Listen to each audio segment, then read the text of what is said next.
You're listening to the Ballet Piano Podcast, lifting the lid on dance accompaniment.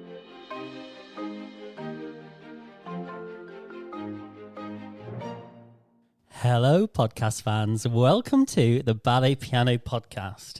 I'm Matt Gregory, and with me is only 50% of the team of us today. I've got Chris Hobson with me. Hello, I feel lonely. Well, sort of semi-lonely. On that side of the table. On this side of my table, I've only got the wife and the Hazel here. The dog's down on the floor somewhere. Yeah.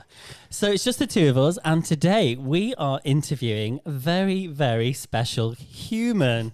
She's an absolute G. Her words, not mine. It's Rose Alice. Hey. Hi, Rose. Hello. Hi guys, how you doing? That was such an intro. I know.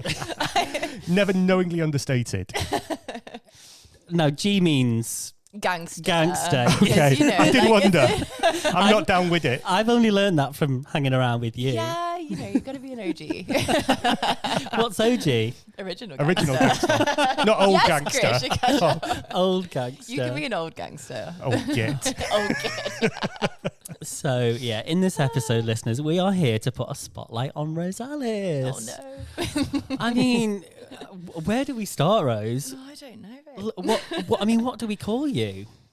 What do you call me? Dancer, choreographer, movement director. You've directed shoots, probably done a bit of DOP.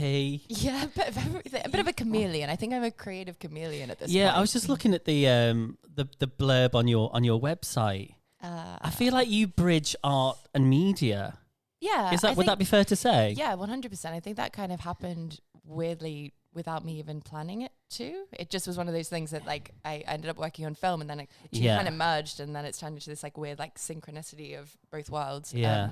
And do you find once you've worked with one brand, then the other brands come running? And do you find that work has created work in that way? I think with the people, yes. Right. Not necessarily with like brands, but I think I feel very fortunate that pretty much my entire career for the last probably 10 years has been very much like working with people on one shoot and then forming beautiful relationships with all members of the team and then that leading on to other things as opposed to it being the normal like go to an audition and then do a job kind of thing. Yeah. So it's definitely been an unconventional way, but yeah, almost like a more authentic way, I guess. And it's very much about the people and the community that I'm building as opposed to an audition and a casting and a job and then move on. Can we go back to the beginning a little bit? Because Chris won't know this, but you were actually a point shoe dancer. What? Were you? Yes. I love that you played for me in ballet class. Yeah, and you're but, just like, you know, listeners, you have to look at Rose Alice's Instagram account because it's just beautiful. It's really a work of art in itself. Like the images and the footage that you have is unbelievable. But to look at you and see that, you know, what you're putting out as an artist, to think at one point, you know, you was darn a darn the point shoes and get the tutu on and stuff. Yeah. That's where it all started, right? That is where it all started. As it does with contemporary dancers or, you know, ballet dancers, obviously. Yeah, I feel like I just always felt a little bit, I mean, I love the military style training of classical ballet. And as you guys both know, I'm in ballet class every day. Yeah. I just don't put the point shoes on as much anymore. It's like a running joke with my friends, like I'll only wear them if I'm paid to wear them. And that doesn't happen very often because it's the type of work, I don't do that type of work. But I definitely did start in the ballet world, but so you kind of morphed and changed over the years into something a little bit more abstract. Yeah. So did you train at a ballet school? Yeah. So I had a private coach in Australia, private coach in France, and then I was at Basel Theatre Ballet. Yeah. And then I never actually graduated from anywhere. I just started working. You did, I know. Graduation's overrated. I've never graduated from anywhere either. You didn't, did you? No, I just started working. I think it was about 16 when I just got kind of thrown into a show and I was like, cool, that's what that is. Yeah. Well, we were just asked at a school that I work at, we've got to provide you qualifications, you this and you that for an inspection. I was like, I did this a few years ago. Graduation. TBC. Yeah. And it will happen at some point. I'm still on my fictitious gap year from 2002. Yeah, no. Do you know what though? I feel like in creative industries, and I think especially if you are, I don't know, just not doing like the normal trajectory of you know, maybe ballet school, ballet company or whatever. Yeah. I literally have never been asked to show a piece of paper or a qualification in my life. No. Like never, not Me once. either, actually. Because it's about what you do and how, you know, it's a craft, how you work, right? and your It's reputation. an art form. Yeah. So yeah, as long as you can do the thing, you don't need a piece of paper to back it up. That Definitely. doesn't go for everyone, I realize. And, you know, Yeah. but yeah, for me, it definitely hasn't hindered anything. Yeah. And this is more for me than the listeners. But tell us about the Prix de Lausanne. Because you were a finalist. I was. Did you even know that? I did not. Yeah, yeah, she was a bunhead. I bunhead. know. Proper, you were a proper I was 100% bunhead. Yeah, proper bunhead. Wow. I did it quite young, actually. I think I did Prix de Lausanne in 2006. Yes, you did, because I've got it written down. Oh, Stalker. God, he's such a stalker. Yeah, 2006. Yeah, Was that for me was like a really interesting experience because I Where was were you still at that living- point? Because When I it- was in Australia Right, okay. still. Yeah. And I'd been to France to train privately with a coach there. But apart from that, I was very much in Australia. And it's quite you don't realize how isolating somewhere like that is until you're somewhere like Europe where Yeah. everything's just so accessible. And like I was in a room full of dancers from all over the world. And yeah, it was quite a remarkable experience. But for me, it was also very much a turning point of being like, I don't know how much of like the classical side of things I love. Can you remember your But yeah. solo from Lausanne? Unfortunately, and actually What was occasionally it? when it was like one of the shades from Bayadere. Okay. Yeah, and also one of the Raymonda solos as well. But whenever someone plays that in a class situation, I'm always like PTSD, and like I'm like trauma.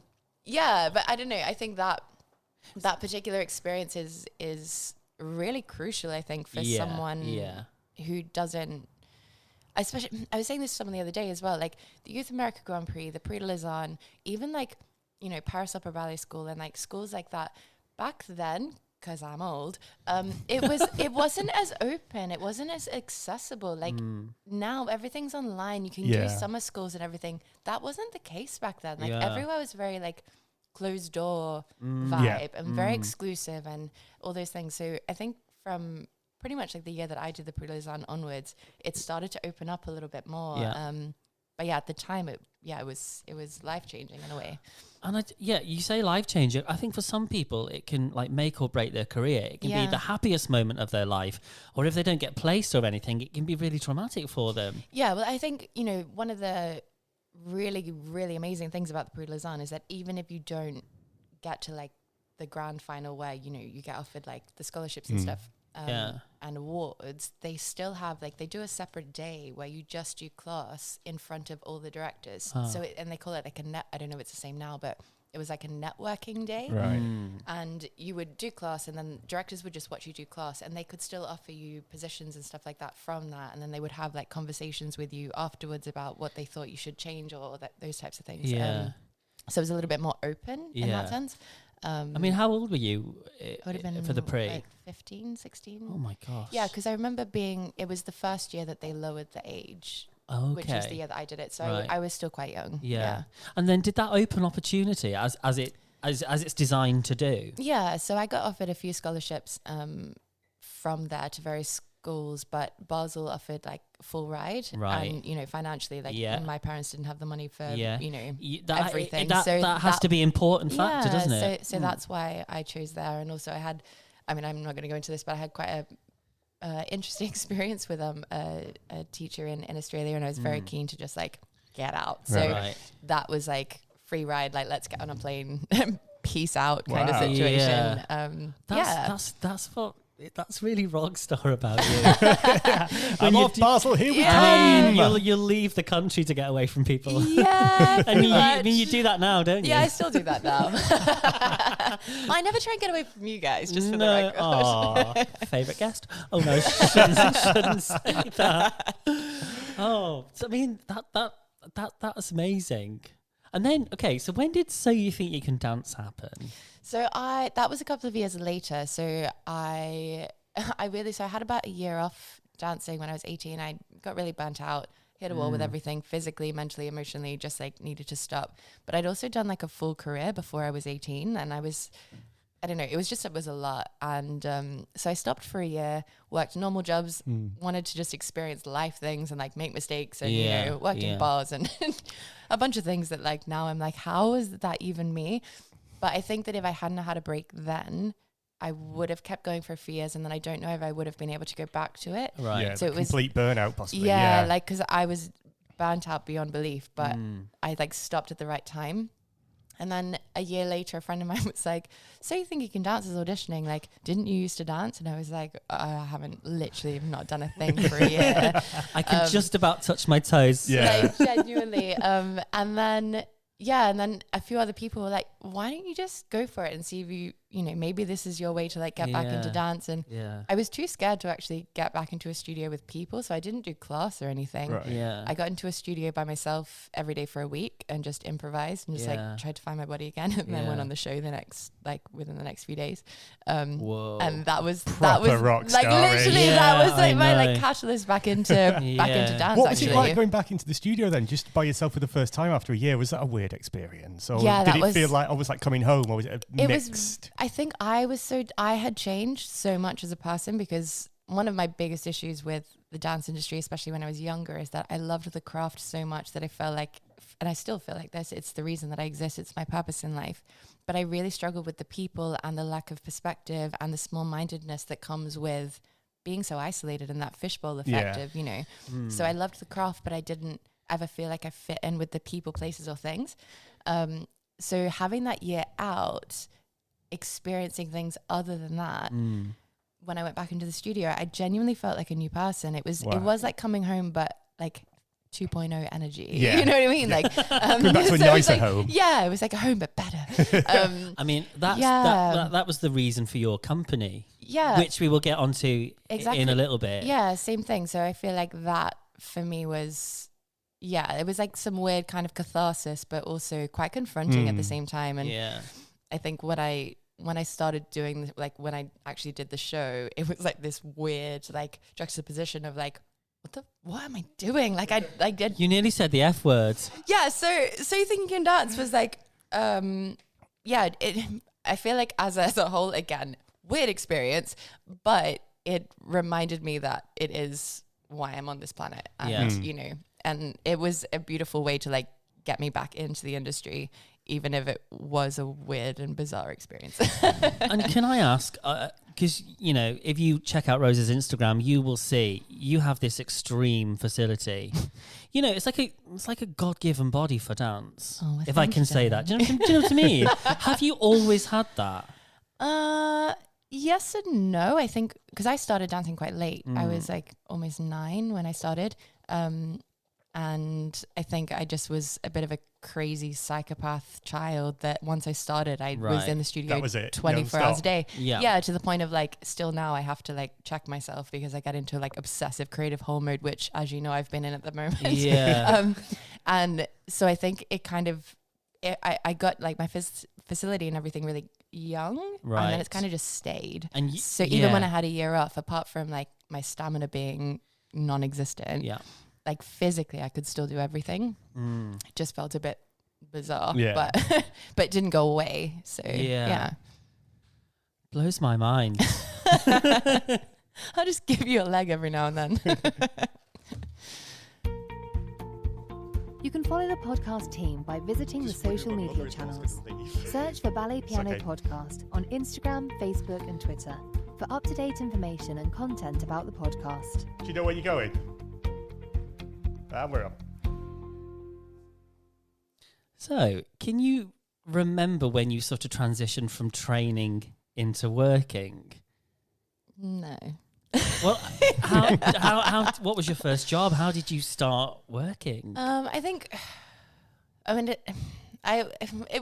this is why I kind of don't really know, because I was like training in Basel and then just got put into the company shows. Right. So it was kind of like a gray area. Okay. But I guess after that, then when I started like working was when, after So You Think You Can Dance, and I went to Asia. Actually, I got offered a 3-month contract on a massive theatre show in Singapore.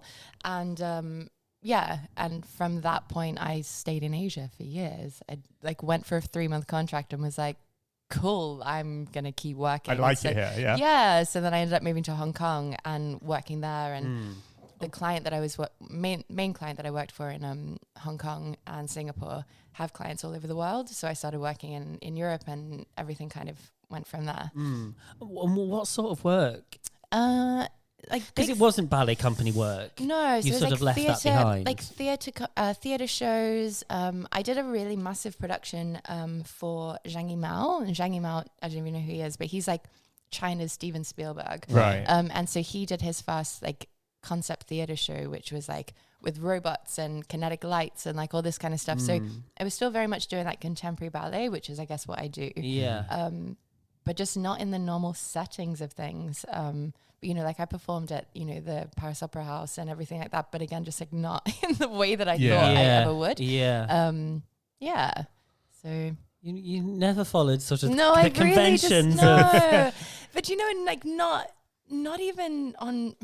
I feel like now I very much don't follow a path, and where I'm at in this particular moment, I'm genuinely trying to create a new one. But in the past, it's kind of just not happened a conventional way because I think I've not really fit in the normal places that have already existed. Yeah. So I mean, physically you're tall, so you stand. I'm not as tall as you think I am. Well, you know, it's probably the limbs, I'm just all isn't limbs. it? Yeah. I'm only 5'8". I just give you lots of limb. Yeah. You I'm don't- too short for the Moulin Rouge. Wow. I mean, That's when people are like, you're really tall. I'm like, no, because I actually couldn't work at the Moulin Rouge even if I wanted to. I thought you were taller than 5'8". No, 5'8". you dance like you're 6 foot. My thank It's you. it's all it's about all about- expansion and breath. Yeah, I and, know. And limb. when the leg goes above the head, it's like wow. Perception. Yeah. Yeah. Yeah. So, I'm quite shocked by that. Oh, Yeah, I'm only So 5'8". you were in China for how many years? Good couple of years. Is this where you met lovely Taryn? Yeah, it is. Yeah. Oh. So her and I were working. So my best friend, she's a singer, and so we met on a theatre show in Singapore. Yeah, I actually met some really beautiful people that are like friends for life in Asia, and weirdly none of them from Asia. She went to musical theatre college in Singapore, and quite a few other people like moved to. I feel like Hong Kong in particular is funny because there's a lot of like corporate work and like those types of things, but there's only about 10 or 12 like Western dancers that live there. Yeah. So they all get all the work. So I Right. feel like a lot of people go and then just don't leave because it's easy and they don't have to go to castings and auditions or whatever. And for me, it was more serving a purpose of like, I was finding my groove with dance again after, you know, not dancing for a year and like being from the ballet world to something kind of different. So it was a really nice transition, you know, few years for me. It's like just like the Germany scene, the musical theatre scene in Germany. Lots of Brits go out there and float from show to show. Yeah, because it's completely it's different. easier for them to just rehire dancers that they know they've been in shows than rather have big auditions. Yeah, definitely. Yeah. And so from Hong Kong, did you ever go back to Australia? I went back and forth to like visit, you know, occasionally. Yeah. But I don't know, I left home when I was 12 and Wow. and Australia not long after that. And I've never felt grounded there. I've never felt at home there. And it's never been home for me. Like my parents live there, and like we joke about how much You're the least Australian. No, and I have an Australian passport, and my mom's Australian, but that's where it ends. Tell our listeners where your dad is from. Yorkshire. He's from Yorkshire. So we said from Hong Kong, you know, you didn't really go back to Australia other than to visit. So then from there, was that the move to Europe? Yeah. Or did you so I dance in the States as well? No, so like I was in the States a little bit when I was younger before I went back to Oz and had a break from dance. But I actually wanted to move back to New York. That from Asia, I was kind of like done with the scene there. I wanted to like get a bit more serious and maybe back into the ballet world. I was kind of unsure at that point, but I knew I needed to be back in like a major city. But weirdly, my ex-boyfriend couldn't get a visa for the US, but we both had European passports. So I was like, then London. So came to London instead and then was like, bye to him. And now I'm still here. What year did you come to London? I came here on the 1st of January of 2015. Oh, isn't that funny? Because it must have been a year and a half of you living in London. And when I think about that year, I was on tour from August, the whole... Yeah, and everyone said, you've not met Rose Alice yet. It's been like 18 months, 2 years. You don't know who Rose Alice is. How have you not met Rose Alice yet? Because I was obviously working on this. You're like, who the fuck is this bitch they're talking about? Alice, Uther, it's Alice. You know, All and right, then, Roy. and then I can't really remember how you and I met. I feel like we met in a class. It was probably me because I'm normally the one that like goes up to the musician and be like, "Oh my god, I love you so much. Thank you for the inspiration." Whatever class you play for, if you're taking it, you always say thank you. Yeah. Always do it. It's so nice. Oh. I feel mean- like that should just be a given though, shouldn't it? But it's not. But it You should would be. think. You'd think so, but not Oh, the always. shade. There's a studio etiquette episode coming up about that one, isn't there? I think that gets Yes. mentioned once or Yes. twice. That's actually something, I know we haven't got to this yet, but in New York, that is still very prominent that I noticed like very much. Even just last week, I was like, no, every single class, and I do class every day. Yeah. Everyone always thanks the pianist separately to like the clap at the end of class. Still, it doesn't really happen here, and I don't know why that is. Anyway, that's a tangent for another day. We'll get But on it is to just that. like interesting Yeah, that you've brought that up because I had noticed that in the last few weeks. But it's funny because whenever you're in class, I'm just going to sound like I'm blowing smoke up your backside again. But I think every pianist and every teacher just loves having you in class. I think you just bring a certain something. It almost You bring changes, a nice energy into the it studio. changes the energy of the studio. That's nice, guys. It's true. We're not just It saying that because we're being is. recorded. It's true. It's nice because some people, we all know, we've all been in and will continue to be in studios with Yeah. people who bring in a bit of a downer or a bit of a negative vibe, but you don't ever do that. I've never And seen I you just do that. get excited when I see you walk down the corridor. Ah. and then she's like, "Oh, I'm not coming to class. I'm going to teach." I'm like, okay. Oh, bugger. No, well, it's definitely mutual, you guys, because, but I think for me, it's very much, I don't do, how do I describe it? I very much, Music is so like important to you. music is literally everything for me. And a few years ago, well, quite a few years ago now, I realized that I wasn't inspired by dancers, not because they're amazing dancers, but that's not what fuels me. That's not what like makes me tick. That's not what makes me inspired. What inspires me is that synchronicity and that bounce and like chemistry between a musician and a dancer, even if we're not in a rehearsal, even just in class. Like you and I always joke about, you know, we're having like a hard day or whatever and we're going to do class together, but we're just doing it for each other and we're just going to vibe off each other and like see what happens. And there's therapy to that, you know. It's like self-medicating with art, which is Cheaper something than therapy, like isn't it's it? so much cheaper than therapy. Especially when you get in class for free. And probably better for you. Don't be giving away my secrets, Matt. No, but you are so responsive to music Yeah. that it really fuels me. That's Just having you there. that's nice because again, it's definitely mutual. It's definitely it has to be a two-way street though with that kind of. It's like it's an energy It's a exchange, symbiotic isn't it? thing, Yeah, isn't it? 100%. Yeah. And so you got to London in 2015. I did. And then what happened? And then what happened? You ditched your boyfriend at the Yeah. I airport. ditched my boyfriend and was like, bye. Is that how you did it? You went, bye. Well, See you know, you never. With that massive smile on your face that you've got. She's like that dinosaur in The Land Before Time. Littlefoot. There's I a am picture Littlefoot. on her Instagram. It's funny. You know what? I'm going to post that picture simultaneously with this when it's released, just for you. We'll put it on just our so that, like, website. people can Yeah, no, I feel So- like when I started freelancing when I was here, and then I actually I'm not just saying names, but I actually got told by a certain company after spending quite a few months with them that I drew too much focus for a contract. And In this country? yeah, Oh my and that was the gosh. first time that I was kind of like, is that a bad thing? Or like, it kind of just, it really made me think. And then I realized that actually maybe the reason that my career and my life trajectory hadn't been what everyone told me it would be is because it wasn't supposed to be. And I felt like I'd learned enough being in Asia about, I don't know, just like choreography and like how to like hold a room and also how to like run events and those types of things that I decided to start a company. So I started a company also to generate more work for dancers here because it was slim pickings. I mean, it is now as well. Yeah. But you know, there was a need for, I think, some like fresh blood. Yeah. And, you know. And I presume you brought your connections, your global connections to London. Yeah, very much so. Yeah. And I think that, you know, the dancers that I had on board initially, you know, had the opportunity to travel the world. And, you know, we did, a lot of it was like corporate work, but I say corporate work it's very different in Asia than it is here. So like a corporate show in the UK, I actually don't do corporate anything here because it's very much like a dinner or that kind of thing. Yeah. Whereas in China, it's like a 15 million pound night where they convert like a building into like Central Park. Right. So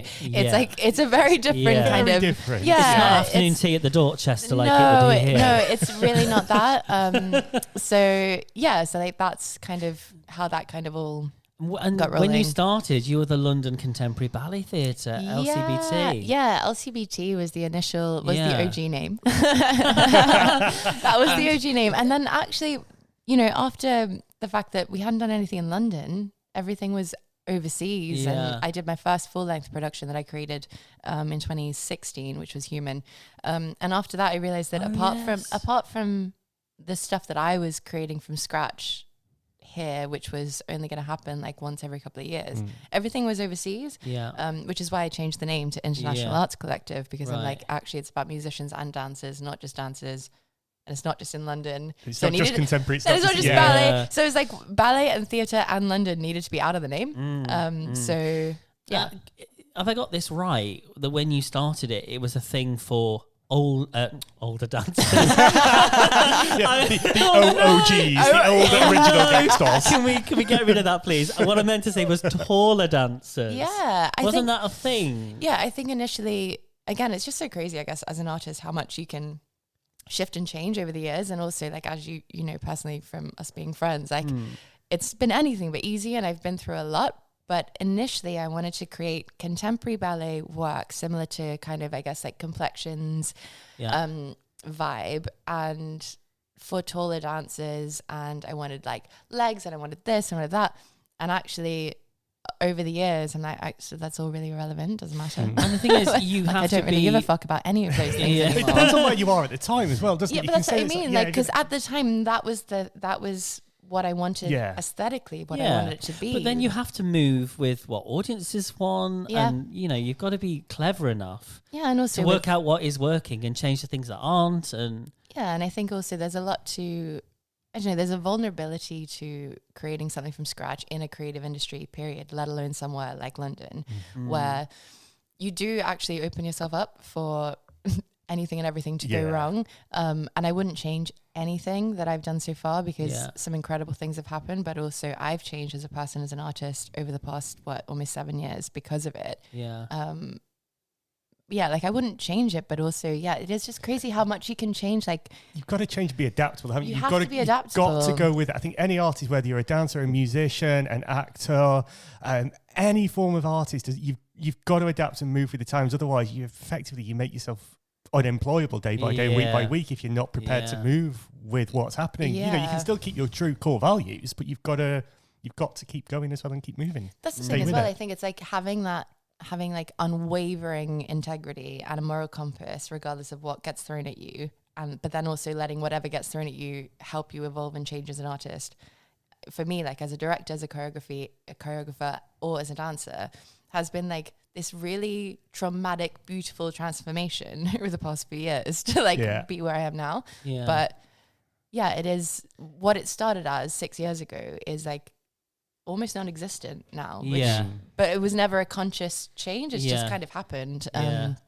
Because I remember we used to do a class at the Opera House on a Sunday with Ballet Black and Rachel Maybank, Georgia Rose Connolly, yourself. Like all these tall dancers would come in and they'd just all stand at the bar. It was really impressive. Yeah, I feel like we all kind of found each other. Which is really lovely, just in open classes and that kind of thing. And like Georgie and I, like we were chatting yesterday, we're still really, really good friends. And she was one of my first friends that I met when I moved to London.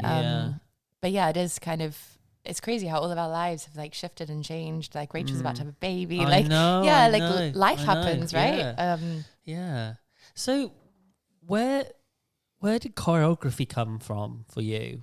To be honest, I've always done it. I remember being quite young and like literally getting yelled at because I was in the studio at midnight kind of thing when I should have been asleep. When I was doing full time, being obsessive. That I don't have an off switch because it's that again. But it goes back to music actually, because I get so inspired by something that I hear that I have to move to it.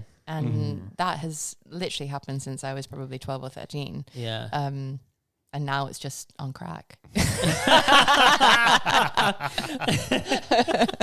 And so That's the most honest answer you've ever had, isn't it, Matt? yes. And so what's your process?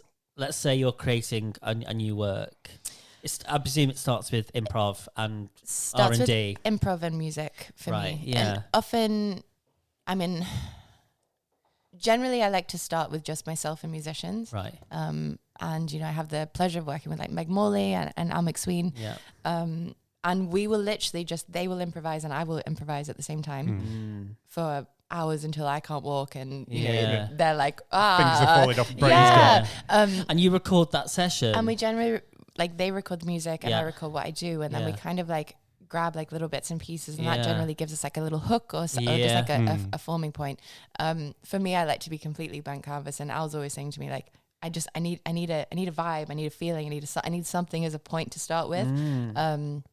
So like that ends up happening. That's kind like of a chicken and egg situation. He needs to see a little something Yeah. before he creates some music, and then you then vibe off of that. and they're like, a lot of the time he'll be like, okay, go, and then I can like do something. I'm like, but until I hear what you're gonna play, I don't know how I'm gonna yeah. play. Yeah. So it's just like this weird thing. But yeah, it definitely starts with just like me and I'm using them as an example, but me and whatever musician I'm working with, just vibing it out. Yeah. And then from there, like sometimes it can be like 4 seconds. 4 seconds of content can actually be what kind of sets up the tone for everything. Yeah. And then once that's a little bit more set in stone, then I will introduce dancers into the room, I guess. Yeah. And teach what's in my brain. But I'm very, very firm that choreography as a dancer should feel good on your body, and it should feel like you can be completely free and you have creative freedom even if it's not your work. And that's one of the other reasons why I always now do my own work, is because I never felt like I could physically like push myself and give everything I have with content I was given by other people. And your style is helped by your facility. 100%. Yeah. But And it's also it's very very emotion led though. Yeah. Like everything I do is led by something that is deeper than a physical thing. It's like the physical thing is like secondary to how it makes me feel. This is one of Right. the things about your classwork. Here I go again. Like, you're one of the few dancers that connects to your classwork Yeah. on a level that is, you're just performing your classwork, inverted commas, but, No, but it's not you're perform- it's connecting deeper to than that. every movement you Yeah. do. And I know of other dancers in my head that do that. I'm not going to say any names, and let's count on one hand. But, you just think, okay, well, you're really doing your classwork more than physical. Mm-hmm. And you're one of those people.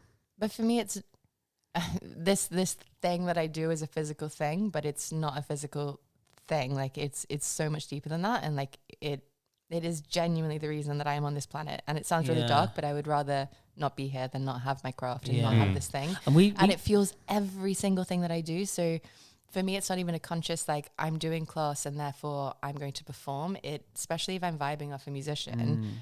And like I just go somewhere else. Self-medication. Yeah. Yeah. We've said therapy. this. Deeper than therapy.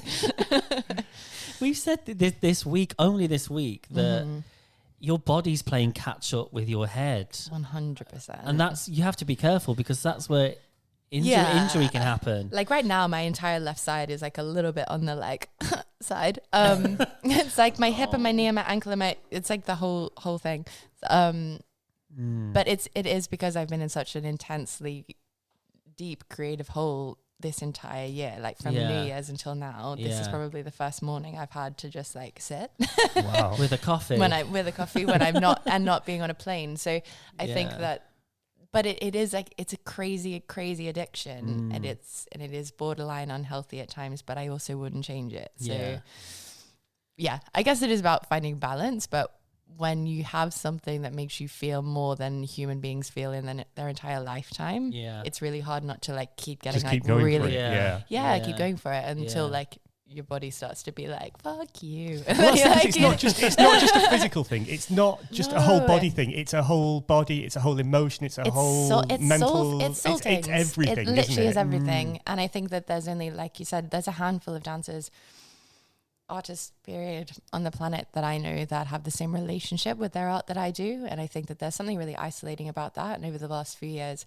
having the company and working with certain people who I don't know, it's like, you would assume that everyone that does the same craft has the same kind of relationship with the art or craft that you do, but what's been really noticeable over the past few years is that actually that's not the case, and it's quite isolating. It's really isolating, but I've never felt more alone than in a room full of people that do my craft, you know, like and just realizing that, oh, this is different to me than it is for like, how many pianists do we know? I mean, actually all of us sitting around the table now who play for dance in London, who play incredibly well, but don't enjoy the job and don't buzz off it and don't get that happiness, that well-being, that everything out of it. Which is, I mean, don't get me wrong, there's bits about my job that I can't stand. Most of it's the paperwork and the admin. Yeah. But when I'm in the studio doing what I love, but I'm I get the that happiest thing in the world. Yeah, but I feel that from like when you're playing, like if I'm in the studio when you're playing, like I can feel that, and same with you, Matt. Like you want to be in there. You want to be you like just giving, but you're not just giving because you're taking everything that's being thrown at you, and visually and with every sense that you've got everything that's coming at you. Because I had this chat going off of you for a second, Rose. I was having this chat with the Godfather recently. Yeah. I asked him the question, what takes you from being a functional ballet pianist to an exceptional ballet pianist? You know, Jonathan has the knowledge. I just said, can you actually pinpoint? And he says, in a sort of broad brushstroke, when there's a sense of play there. And do you know what I mean by that? I think so, yeah. When you're enjoying yourself, but then you just have the freedom to play, uninhibited. Yeah, you're not feeling constrained by anything. You can just play with it and play with what you're accompanying almost. And you know what we do? We have fun with tunes and time signatures and rhythms, and we play with it all the time. We play with our class music. And hopefully that comes across. It definitely comes across. And then that hopefully takes you to the next level. Yeah, and you want to keep playing a gavotte you want to keep doing it and getting better, and then seeing what works, and then you bring more tunes, so you build your repertoire. Why does it work? And then you might do it the next day, and it doesn't work, so that you can get all psycho about it, and then go away. You analyze everything. Why does it work? Was it a different studio? Was it a different piano? Was it a different teacher? Different set of dancers? Yeah. But I think as artists, we're different every day, right? Yeah. So it's going to feel different. You can never do it. I used to try and do that when I was younger and work out why. Yeah. In fact, there's no reason. Sometimes art just works. Yeah. Sometimes there's no reason for it. It just works. Mm-hmm. Which is not great if you're trying to put on a performance or choreograph, is it? But it's also that thing. But I think also as you get older, you realize that you're different every day. And I have an incredibly beautiful friend in New York, and her and I were having this conversation about the fact that we would do like the same. Do you want to give her a mention? Laura Kaufman, you're amazing. So Laura she was in American in Paris, she was in Cats, but she very much does the same style as what I do. But we have a really similar relationship with music and musicians in a studio. And we were both saying it's so crazy that like we can be in the same studio with the same people, the same teacher, and day to day it's completely different. What we give out, what they give out, and actually the environment is the same. Yeah. But as people, we're different every day. So the art changes every day. And then also just on the freedom of the musician thing. I said this to you the other day, Matt. I have this one musician, his name is Alan, don't know his surname, who he's a freelance musician in New York. And he I was in tears, like hysterical tears at the bar doing pliés, because there was this like depth and soul and freedom to what he was playing, that I genuinely looked over to Laura and was like, what is happening right now? How is this and possible? she was the same. We were all just like, this is actually insane. And now that you said the freedom thing, it is about the play, but that particular teacher, she I think she's a contemporary background, even though it was a ballet class, but she literally just gave him license to just do whatever he wanted. She was very clear in like how she set things. Yeah. But then was just like, you do you. And like didn't stop him. And I was like, it was like a mutual respect and understanding that they could both have freedom. Therefore, we felt that. And it was like this incredible exchange of energy. But that from the top, say from the teacher and the musician, that only comes when you, or I think, when you've got enough experience to back it up. Yeah. And to be able to do it. Because I was just thinking then when you were saying, if I'd have been given that amount of freedom when I was 18, I wouldn't have known what to do with it. Yeah, it definitely comes with age. But then also, you don't mind effing it up when you're a little bit older. When you've got that more experience, you're perfectly happy. I'm sure you guys are as well. You can just put your hand and go, really sorry, I fucked that up. That did not work in the slightest. Oh Let's my God, go yeah. again. Yeah. You've got, 100%. whereas if you just thought, when you were 18, you'd have the balls. Well, you've still got something to do it. prove when you're younger, don't you? And it's like that beautiful quote of like, as you get older as an artist, you realize that you have nothing to prove and everything to share. But finding the confidence to be able to like be that and exist in that is easier said than done. But I agree. I wouldn't have had, I mean, I fuck up in class like every day. I'm always falling over. I'm like the one that gets it wrong and like people follow me and it's hilarious. That's true. Can we do it on purpose? Let's see if we can get them to do this. Literally, I did it last week and then I did the adage twice on the same side and couldn't figure out why I hadn't got to the left and everyone was laughing and someone was following me and I was like, this is not the one. Yeah. But like 18-year-old Rose would have just been like mortified and so hard on myself. And I was like, that was stupid. And just like, you have to lighten it up sometimes. Definitely. I mean, it's not even about game face for you. No, you just have this sort of unshakable confidence. Yeah, it's, you know what I mean? I don't even think it's confidence. I think it's just very much being in your own zone. I feel like I've especially in the last kind of 3 years, like as you know, I had a really tough year in 2019. Then we went into a pandemic. Yeah, I feel really comfortable in my own lane now and kind of unapologetic about the fact that. I mean, you mentioned it to me the other day that like you've noticed that I'm a little bit more, just like have a little bit less time for small talk and those types of things, and it is just because I'm very confident in my own lane. Yeah, and the people in my tribe that are in that lane with me, are unconditional, and the other people fall away. Yeah, and they do. Yeah, and, I know what you mean. And that in itself has given me I guess it's not even confidence, like self-assuredness or something when I'm dancing that is quite powerful, I think. Yeah. Can we talk about this year? Which at time of recording is 2022. It is. It's been quite an exciting year for you, hasn't it? It has, yeah. You spent a lot of time in the States this year. I mean, we're in May now, so month 5 of the year. This year's been nuts. This year has been. Can you tell us what you've been up to as much as you can? Yeah, so I can tell you bits and pieces. Yeah. So I have started working on my masterpiece is what it is essentially my life's work, and this has been on my whiteboard and in my brain for a couple of years now. And I mentioned it to a producer at the end of last year, and he was like, "We have to make this happen."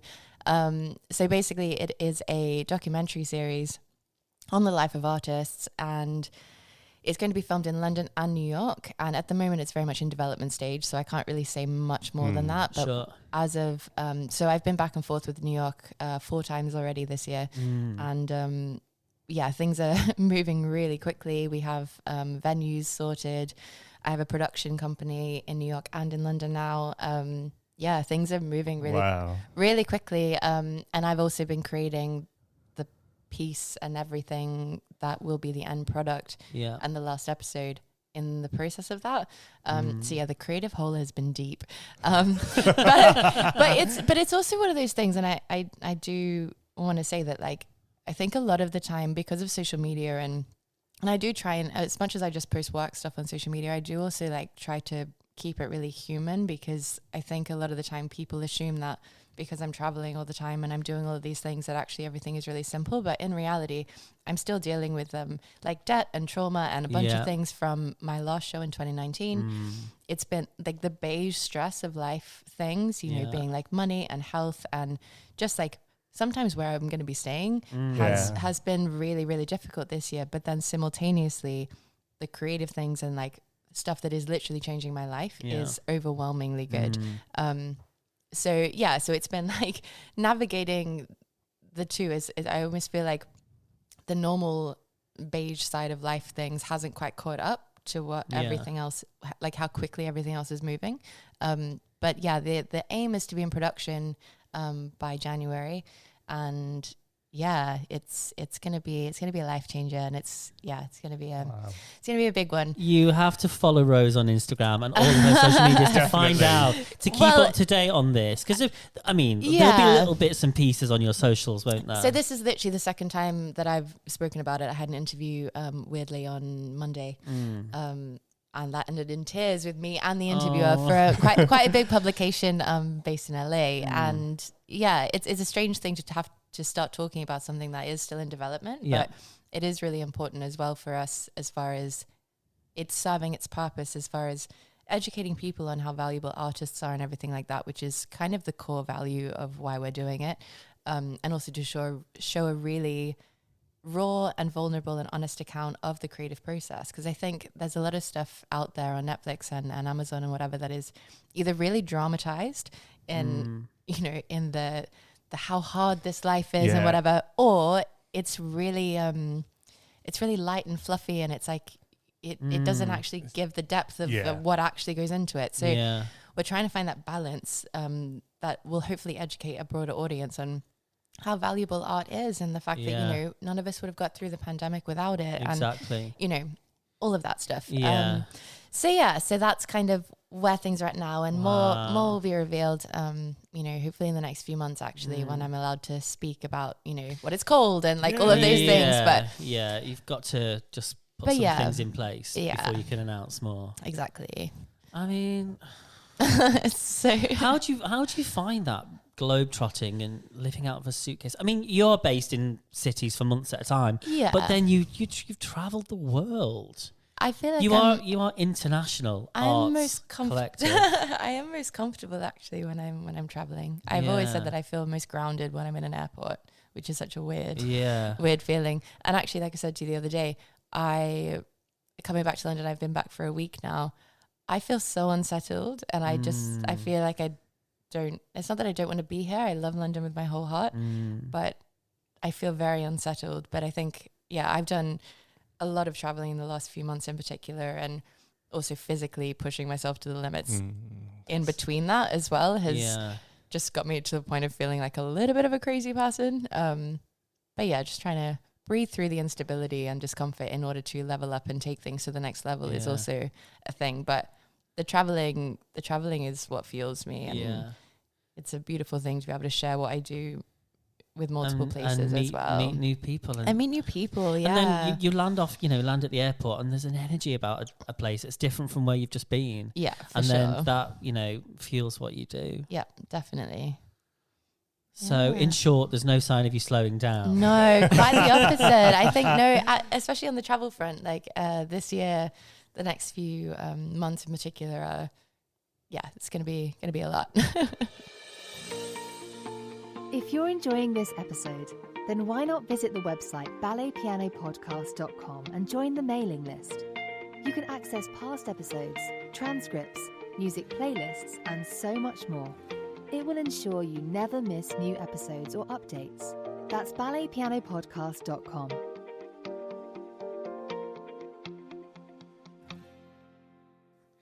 It's so funny. I can see Rose creating to that music in her head. She's vibing. She's got a vibe. Yeah, it's got a nice vibe about it. It's quite calming, actually. Yeah. Our lovely voiceover artist Danny Darville. Follow her on Instagram. We're known for being calming, aren't we? Well, no. Rose, we couldn't let you go without asking you a couple of quick fires. All right, go for it. Number 1. What is your absolute career highlight? Weirdly, just shooting the proof of concept film for my current project, which no one's seen yet. But that. That. Okay.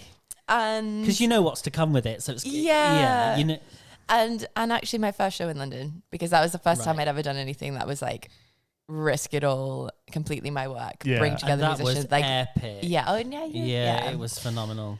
Yeah, that one for sure. Number 2, what advice do you have for your 18-year-old self? Don't be afraid to not fit in the mold. Right. It's like, it's not a bad thing to not fit in. And I think that isn't just spoken about enough that not everyone fits in the musical theatre or the ballet company world. And actually, everything in between is often the really cool shit. Yeah. Yeah. It's not just those two things. There are so many other ways. Yeah. But yeah, you don't have to conform in order to be successful, whatever success means to you. Number 3. If you weren't an international creative OG,